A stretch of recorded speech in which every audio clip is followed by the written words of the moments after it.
Was halftime.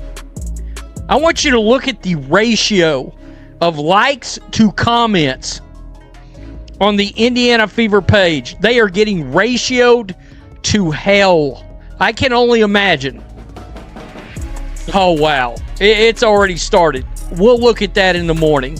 85 likes to 159 comments. There's a moment that defines franchises.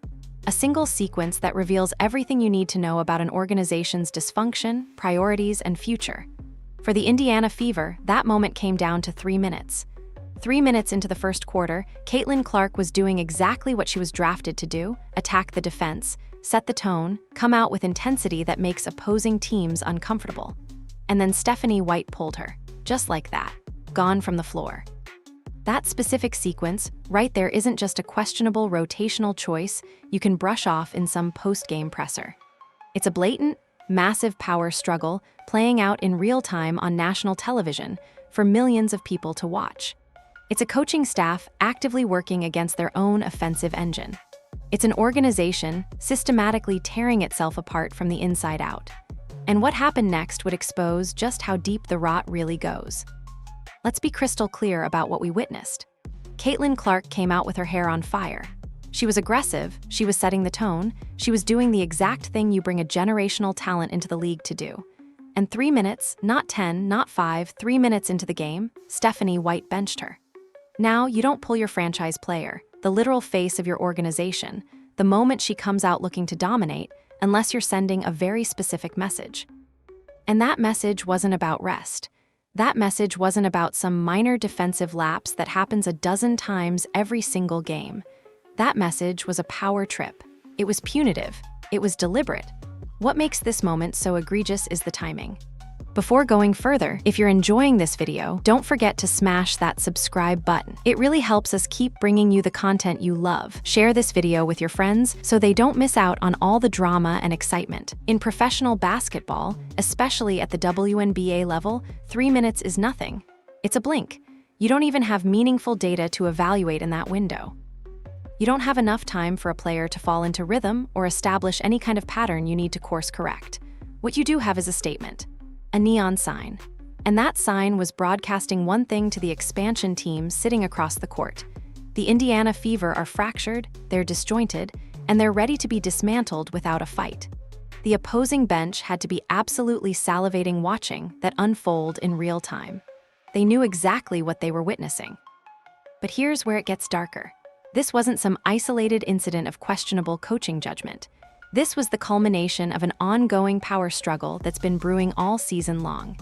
This was a coaching staff so stubborn, so committed to their outdated system, that they were willing to sabotage their own team's chances just to prove a point to their star player. They were willing to sacrifice winning basketball on the altar of ego, and the locker room saw it. The players on the bench saw it. The fans watching at home saw it. Most importantly, Caitlin Clark saw it, and she understood exactly what was happening. What made this moment truly catastrophic wasn't just the benching itself.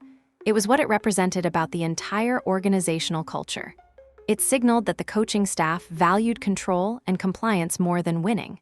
It signaled that if you deviate from their system, if you try to impose your will on the game in any way, you'll be punished. And that's a toxic message to send to your best player.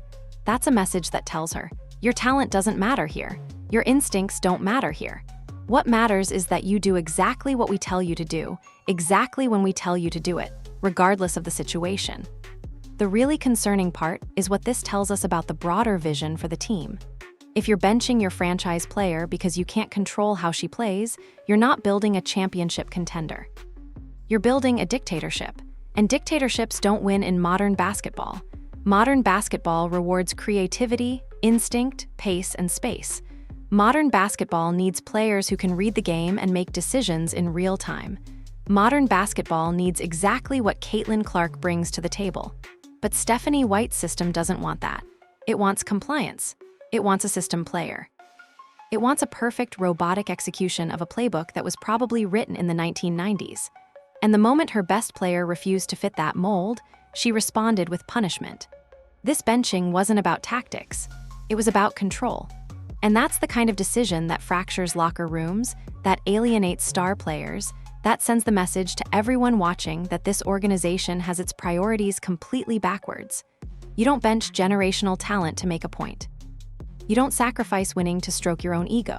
But that's exactly what happened, and it set off a chain reaction that would expose every single flaw in the Fever's organizational structure. Now let's talk about what actually happened on the court after that benching. The numbers don't lie, and they tell a story that should absolutely terrify anyone invested in this franchise's future. The Fever shot 9 for 29 from the floor in the first half. That's 31%. 31% in a professional basketball game. Let that sink in for a moment. You're not competing at that level of efficiency. You're not even close. You're getting completely dismantled. And it wasn't because the opposing defense suddenly developed superpowers. It was because the Fever's entire offensive infrastructure collapsed the moment Caitlin Clark left the floor. Here's the thing about modern basketball that Stephanie White doesn't seem to understand. Spacing is everything. If you have a player with the gravity that Clark possesses, someone defenders have to respect from anywhere on the court, someone who can pull defenders out beyond the three-point line just by her presence, your entire offense breathes. Your teammates have room to operate. Your ball movement flows. Your playmaking options multiply. But the second you remove that gravity from the floor, everything suffocates. The defense packs the paint. They crowd the baseline. They collapse everything inward because they know the Fever can't hurt them from outside. And that's exactly what happened. The Fever went 1 for 10 from three-point range in the first half. 1 for 10. That's not bad shooting. That's catastrophic shooting. That's what happens when your offense has no spacing, no rhythm, and no one on the floor who can create advantages for other players. The opposing defense didn't even have to work hard. They just stood there, packed the paint, and watched the Fever completely suffocate themselves in a crowded, disorganized mess. It was textbook defensive execution against a fundamentally broken offensive system. But let's talk about what this also reveals about the front office's complete inability to construct a functional roster. They signed Monique Billings specifically to address their front court issues. A highly respected veteran presence.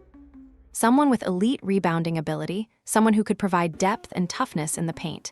And how many minutes did she play? 8 minutes. 8 minutes in an absolute blowout game. Think about that for a second. You identify a roster weakness. You go out and acquire a proven veteran to address that weakness. And then you refuse to use her when you're getting destroyed on the glass by a literal expansion team. This isn't just poor roster utilization. This is front office malpractice layered directly on top of tactical incompetence. The front court was getting bullied, getting pushed around on the glass, and the coaching staff stubbornly refused to deploy the very depth they went out of their way to acquire. It's the kind of decision that makes you question whether anyone in that building actually understands roster construction or game management. You acquire talent for a reason. You acquire talent because you've identified gaps. And then you use that talent when those exact gaps reveal themselves on the floor. The statistical reality is damning. Remove Clark from the floor and the Fever couldn't score. Refuse to use your rebounding depth and the Fever get pushed around on the glass. Make both of those decisions simultaneously, and you get a 30-point blowout to an expansion team on national television. These weren't fluky outcomes. These weren't random events. These were direct consequences of specific choices made by the coaching staff and front office. The Fever didn't lose because the expansion team was better. They lost because Indiana made themselves unwatchable. And here's what really stings about this. The statistical collapse was entirely predictable. Anyone who understands the fundamentals of spacing and offensive gravity could have predicted this outcome the second Clark went to the bench. But the coaching staff either didn't understand it or didn't care. They were too committed to their system, too invested in proving a point, to actually prioritize winning basketball. And that's the mindset that destroys franchises. By halftime, something unprecedented was happening across social media. The Indiana Fever's official accounts were getting absolutely ratioed, and I'm not talking about mild criticism. I'm talking about a complete and total rejection by the fan base that had invested so much hope and excitement into this team. The metrics were staggering: 85 likes to 159 comments. That disparity isn't random internet noise. That's a targeted, organized response from people who care deeply about this team and who are absolutely furious about what they're watching. let me explain what a ratio actually means in the context of social media engagement.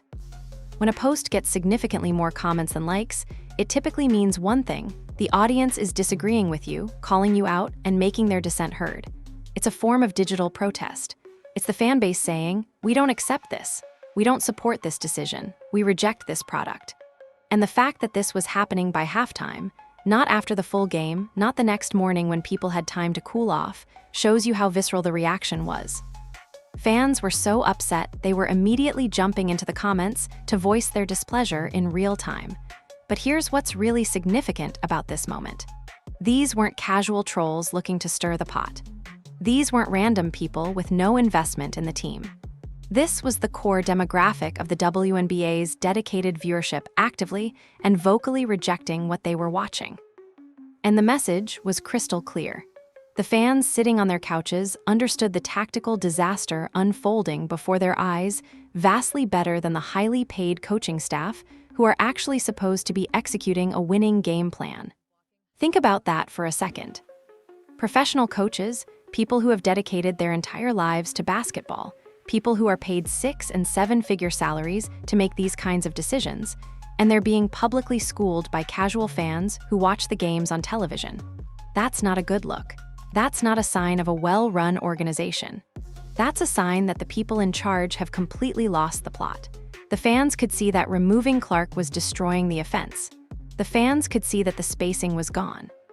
The fans could see that the team was playing a brand of basketball that simply doesn't work in 2024, and they were furious about it. What makes this ratio particularly damning is the consistency. This wasn't a one-time thing. This was a pattern. Game after game, decision after decision, the fan base was voicing their displeasure. The social media accounts of the Fever became a running commentary on the team's dysfunction. And instead of the front office and coaching staff taking that feedback seriously, instead of actually listening to what their most passionate supporters were saying, they dug in. They doubled down. They acted like the fans didn't understand basketball when the reality was the opposite. This is where it gets really dangerous for the franchise, because the fan base that was ratioing those posts isn't some disconnected, disinterested group. These are the people who paid money to go to games. These are the people who bought jerseys. These are the people who invested emotional energy into this team, and you're actively alienating them. You're sending the message that their opinions don't matter, that their concerns are irrelevant, that they should just sit down and watch whatever product you put on the floor. In the modern sports landscape, that's an absolute death sentence. Franchises live and die by their fan base engagement. You can't build a sustainable organization if you're constantly at war with your own supporters. You can't grow a market if you're actively pushing away the people who care the most. And the Fever were doing exactly that. They were taking the most engaged, passionate fans in the WNBA and systematically alienating them through baffling coaching decisions and an unwillingness to actually listen to legitimate criticism. The ratio told the story. It showed the fracture. It showed that the disconnect between the organization and its fan base had reached a breaking point, and the organization still didn't seem to care. That's the really frightening part. Let's zoom out for a moment and look at the broader context of how this roster was actually constructed, because the coaching staff's incompetence doesn't exist in a vacuum. The front office deserves equal blame for assembling a roster that was fundamentally broken from day one. And the clearest example of that is the Monique Billings signing and subsequent non-utilization. The front office identified a critical weakness. The front court was getting pushed around. The team needed rebounding, toughness, defensive presence in the paint. So they went out and signed Monique Billings, a highly respected veteran with elite rebounding instincts and a reputation for toughness. Great decision. On paper, it made perfect sense. But then in the actual game where those exact weaknesses manifested themselves, where the front court was getting absolutely bullied by an expansion team on the glass, the coaching staff played her 8 minutes. 8 minutes. This is what front office roster malpractice looks like. You identify a gap, you acquire talent to fill that gap, you have that exact talent available when you desperately need it, and then you refuse to use it. It's incompetence layered on top of incompetence. It's a front office that doesn't communicate with a coaching staff. It's a coaching staff that doesn't trust the roster they've been given. It's an organization that's completely fractured and unable to execute even the most basic strategic decisions. But the Billings situation is just one example of a much larger problem. Let's talk about the overall roster construction.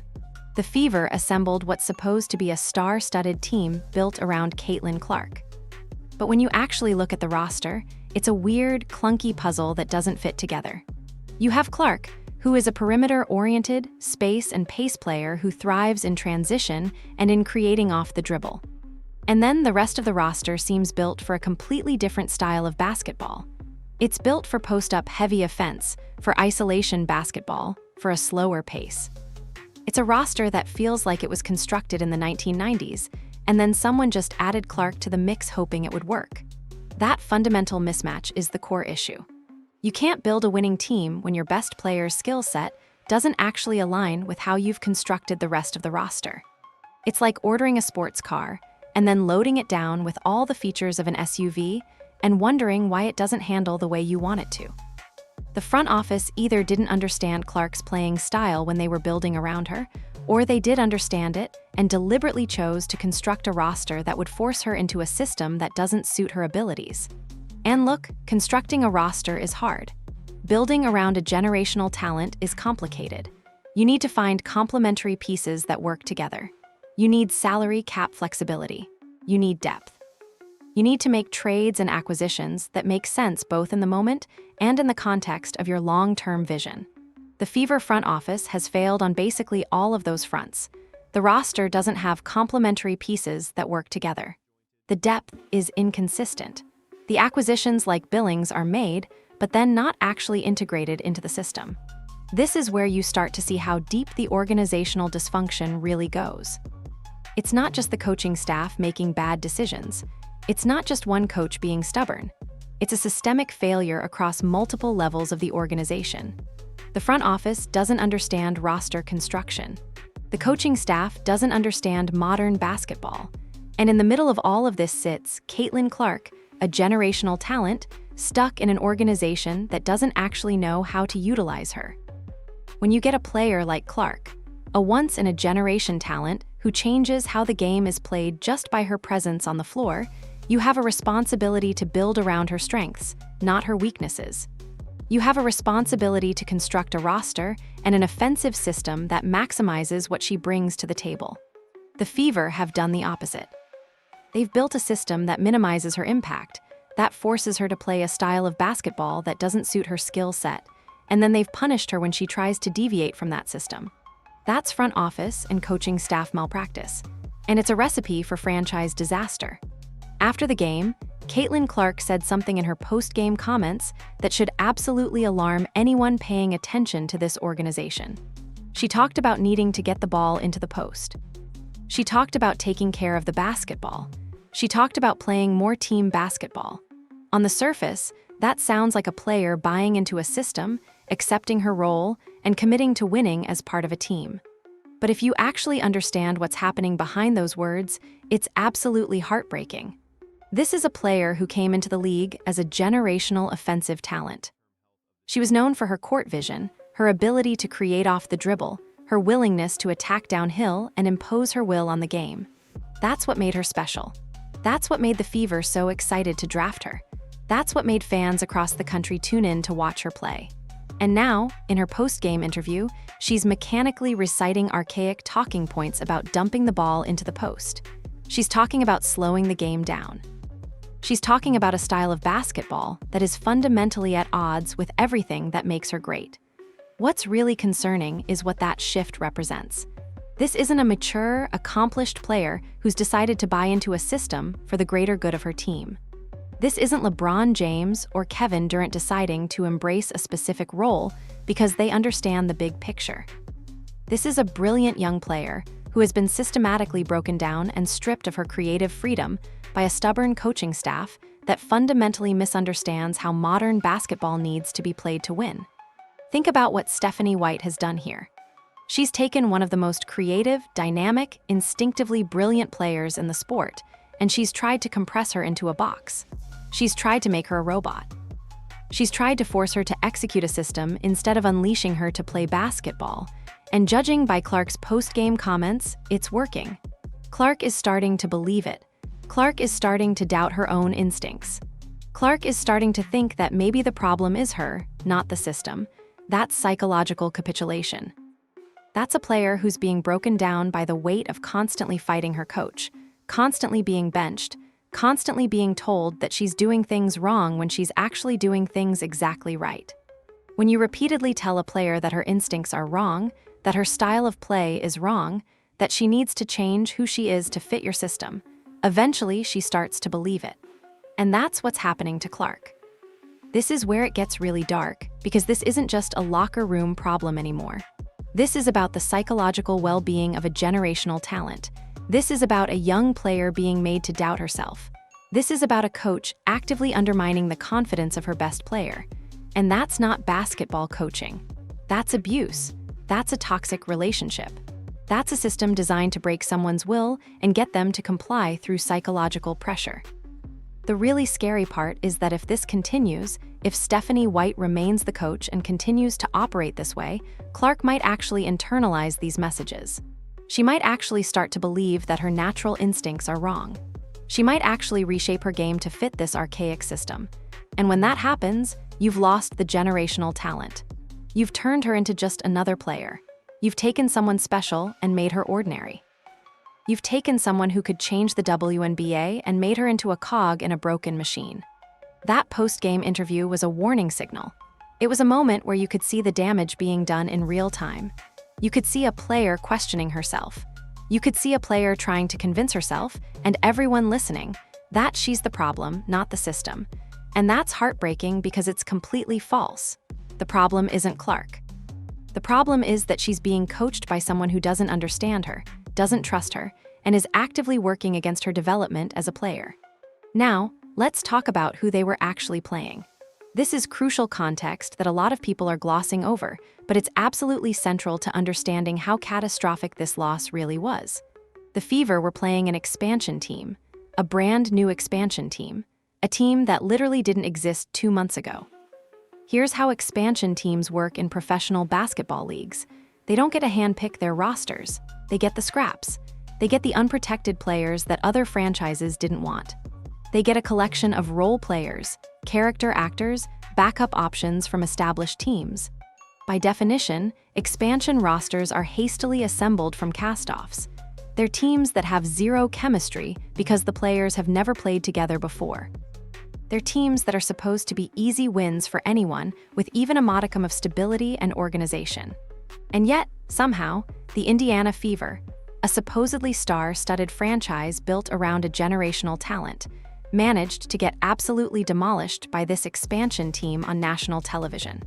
Not only did they lose, but they lost in a way that was completely uncompetitive. They lost in a way that showed fundamental organizational problems.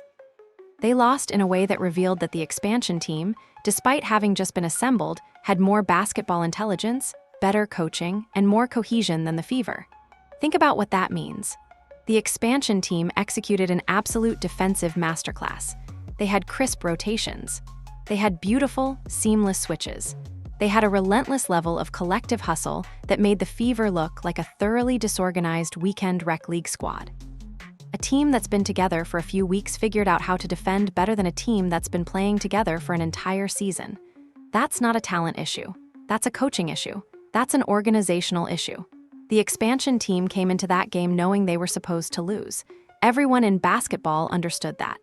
Expansion teams are supposed to be free wins. It's the natural order of things. But they came in, they looked at the Fever's roster, and they saw weakness. They saw disorganization. They saw a team that was fractured internally and confused about how to play. And they exploited that relentlessly. They packed the paint. They dared Clark not to be in the game. They played suffocating defense. And the Fever had no answer for any of it. This is where it gets really embarrassing for the organization. You're supposed to beat expansion teams. It's not supposed to be close. It's not supposed to be a competition. You have better talent, you have established chemistry, you have veterans who know how to win. And the expansion team should just be outmatched from the opening tip. But that's not what happened.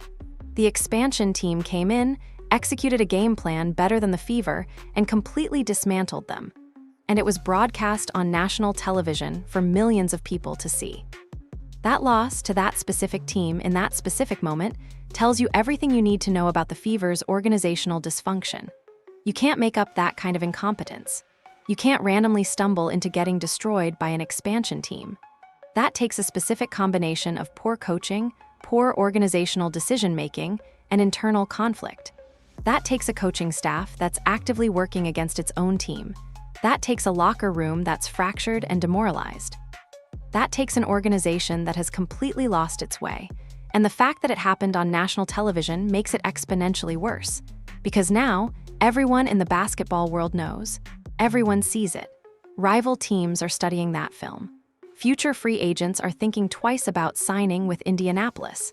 Potential trades are being evaluated differently. All because the Fever couldn't beat an expansion team on the biggest stage. Here's something that a lot of people don't understand about the current state of the WNBA. These television slots are incredibly valuable. The league has spent literal years fighting, negotiating, and clawing to secure premium over the air-free network television broadcast slots. These are slots that reach millions of casual viewers. These are the opportunities to introduce new fans to your league, to grow your market, to build interest in a way that streaming or cable can't really match. And the WNBA finally secured this incredibly valuable prime reel, a state specifically, to showcase their absolute biggest market draw. They had Caitlin Clark and the Indiana Fever on national television. The entire country knew this was happening. Casual basketball fans who might not normally tune in to WNBA games were curious. First-time viewers were ready to check it out. The league had this perfect opportunity to grow the sport, to introduce new demographics to the WNBA, to build momentum heading into the rest of the season. And the Fever completely squandered it. Instead of showcasing dynamic, exciting, space and pace basketball, instead of showing America why Caitlin Clark is a generational talent, instead of giving the casual viewer a reason to tune in again next week, they served up a completely unwatchable product marked by bizarre rotational decisions and a star player being benched for short bursts. A defensive guru head coach stood helplessly on the sidelines and watched her disjointed team get utterly humiliated on national television. 30 points. 30-point loss to an expansion team. You absolutely do not get a second chance to make a first impression on a massive casual national audience. That's just how media works. Someone's watching, they see a terrible game, they see strange coaching decisions, they see a team that looks completely unprepared and disorganized. That person's not going to tune in next time. They're going to remember that bad experience, and they're going to reach for the remote looking for something else to watch. That's lost viewership. That's lost interest. That's lost opportunity to grow the sport. Think about what this game likely did to the WNBA's overall growth trajectory. How many people tuned in because they heard about Caitlin Clark? How many curious viewers checked out that broadcast? And how many of them saw something so poorly executed, so tactically confused, so completely devoid of entertainment value, that they decided the WNBA wasn't for them? The damage from that single broadcast is actually incalculable. It might take the league months or years to recover from the negative first impression they made to that casual audience. This is a multi-million-dollar brand failure. This isn't just about one game. This isn't just about the Fever's record. This is about the economic viability of women's basketball in this country. This is about whether the WNBA can actually leverage its biggest star to grow the sport. And right now, based on that national broadcast performance, the answer looks like no. The Fever couldn't even execute basic basketball on the biggest stage. They couldn't put together a cohesive game plan. They couldn't manage their star player effectively. They couldn't deliver entertainment value when the entire country was watching. And the worst part is that this could have been an absolute masterclass.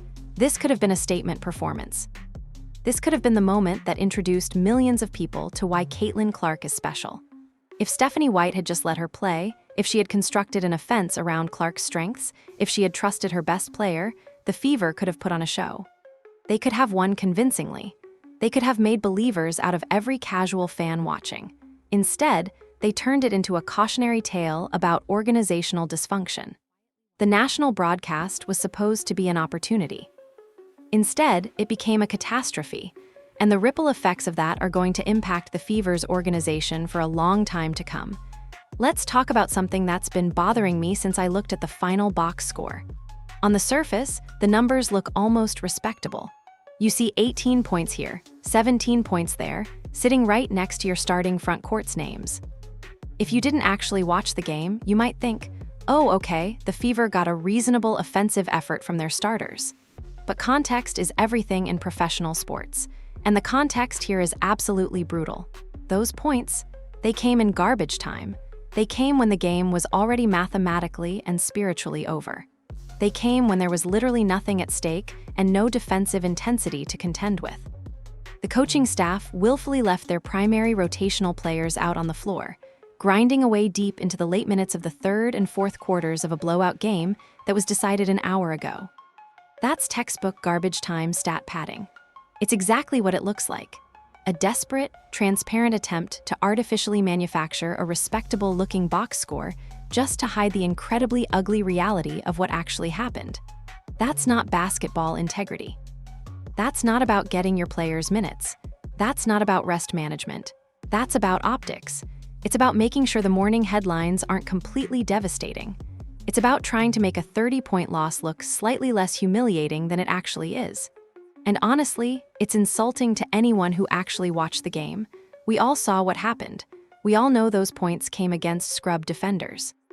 We all understand that padding stats in garbage time doesn't change the fundamental reality that this team got absolutely dismantled.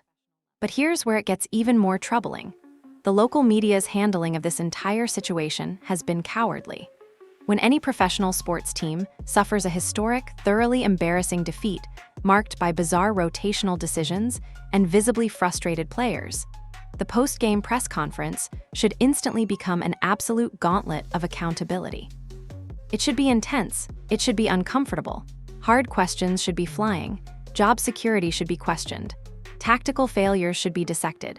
Instead, what we consistently see from the credentialed reporters in Indianapolis is a deeply disturbing, unacceptable lack of direct, difficult questions.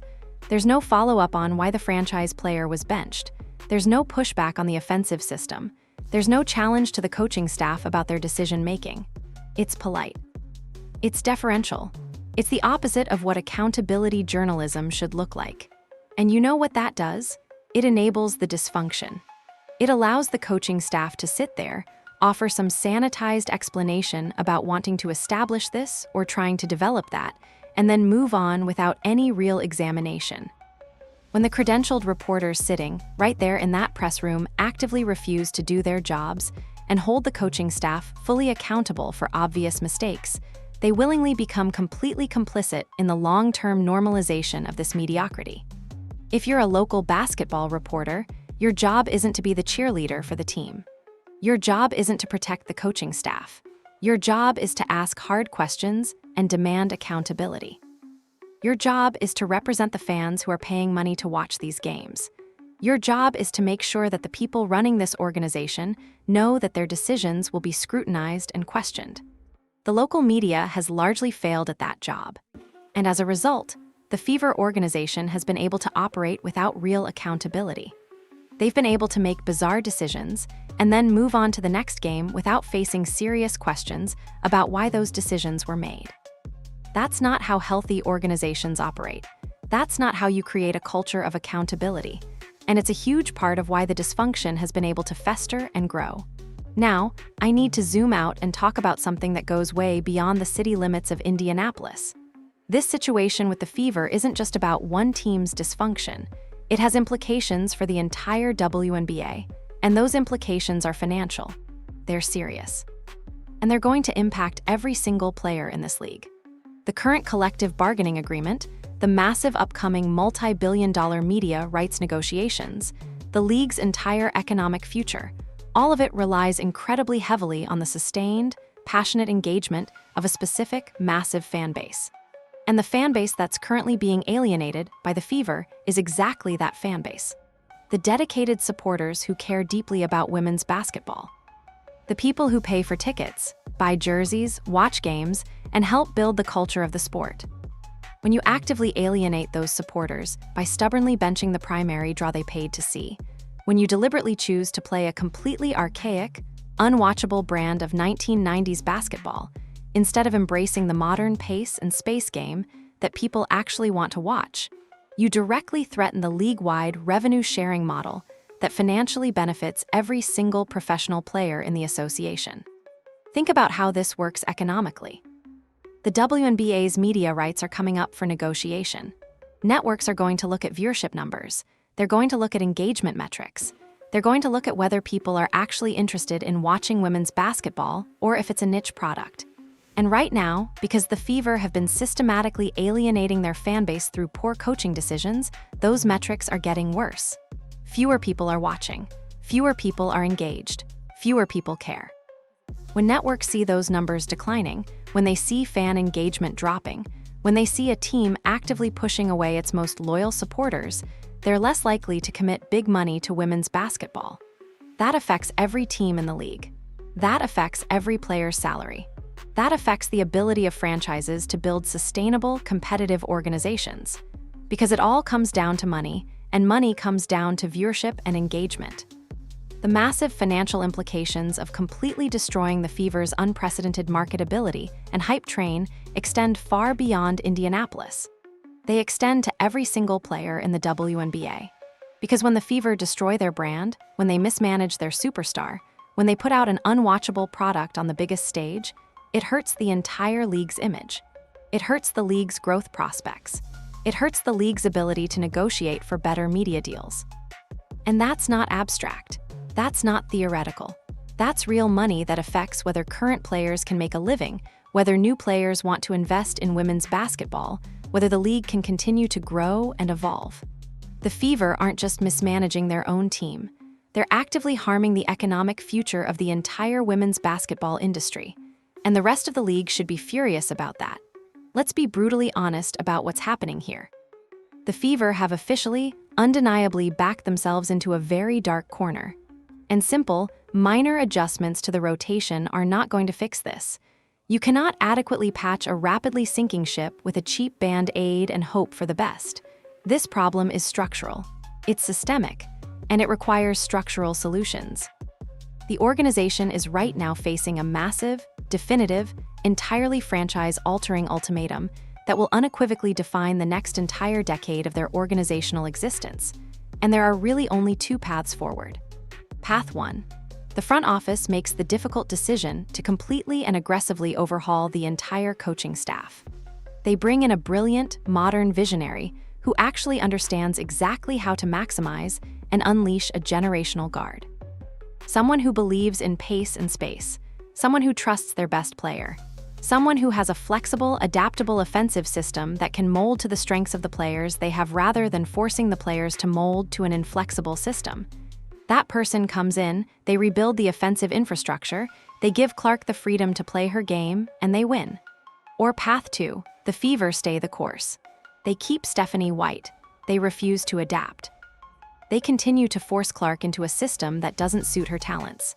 And they watch as their generational talent, their biggest asset, the player they built this team around, reaches the psychological breaking point and publicly demands a trade out of town. And once that happens, the franchise is done. It's over. You can't recover from trading away a generational talent because you couldn't figure out how to coach her properly. Those are the only two realistic options. Because this situation has escalated past the point where anything else matters. You can't fire one assistant coach and expect everything to be fine. You can't make minor tweaks to the rotation. You can't shuffle the bench minutes around. The problem is fundamental. The problem is that Stephanie White doesn't understand her best player and is actively working against her. That's not something that incremental changes fix. And here's the thing that should absolutely terrify the Fever front office. They know what's coming. They see the signs. They see Caitlin Clark's frustration. They see the locker room dysfunction. They see the social media backlash. They see the damage that's being done to their brand. And they still have to make a decision. Do they fix it now, while there's still time? Or do they wait until Clark demands out, and then they have to deal with the fallout of watching their franchise player leave? The ghost of Jim Mora's infamous playoffs rant has never felt more relevant than it does looking at this current squad. The sheer, unadulterated delusion required by anyone in that building to even whisper the word playoffs in the exact same sentence as this current, wildly dysfunctional iteration of the roster is genuinely staggering. You absolutely cannot build a legitimate championship contender when your core organizational culture is completely defined by petty internal power struggles, utterly baffling free agent utilization, and a uniquely stubborn refusal by the staff to actually adapt your offensive scheme to perfectly fit the generational talent you were lucky enough to draft. The franchise has officially backed itself into a very dark corner. And the decisions they make in the next few weeks are going to determine whether they salvage this situation or whether they blow it up completely and spend the next decade rebuilding from nothing. So when you look at all of this absolute dysfunction, who is really truly to blame for this catastrophic, embarrassing collapse? Is it completely on the front office for blindly assembling such a clunky, mismatched puzzle of a roster that doesn't fit together, that doesn't have complementary pieces, that fundamentally undermines what their best player is supposed to be doing? They chose these players. They made these trades. They signed these free agents. Is the responsibility theirs? Or is the ultimate blame squarely on the coaching staff for stubbornly, arrogantly trying to force a square peg into a round hole night after night, while the entire country watches in disbelief, for benching her star player in a power struggle, for refusing to adapt an offensive system that clearly isn't working, for psychologically breaking down a generational talent because she won't comply with an archaic system? Is that the real issue? I'll tell you one thing for sure. You absolutely cannot rationally defend both of them at this point. You can't say the front office is doing everything right while also defending the coaching staff. You can't say the coaching staff is doing everything right while also excusing the roster construction. One or both of these groups has completely failed in their responsibilities, and the organization needs to address it. The hard truth is that accountability has to come from somewhere. Either the front office makes the difficult decision to bring in new coaching, or the coaching staff makes the difficult decision to adapt their philosophy and embrace modern basketball. And if neither of those things happen, you're looking at a franchise in free fall. You're looking at a team that's going to lose its best player. You're looking at wasted opportunity on a scale that Indianapolis has never seen before. The window to fix this is closing. Fast. The time for half measures and minor adjustments is over. This requires real change. This requires accountability. This requires someone to look at what's happening and say, this isn't working, and we need to fix it now. Drop your honest thoughts and raw reactions down in the comments below. Let me know who you think is more responsible for this mess. Make sure you smash that subscribe button for more daily breakdowns on the drama unfolding in the WNBA. And most importantly, let me know exactly who you think needs to pack their bags and get out of town first.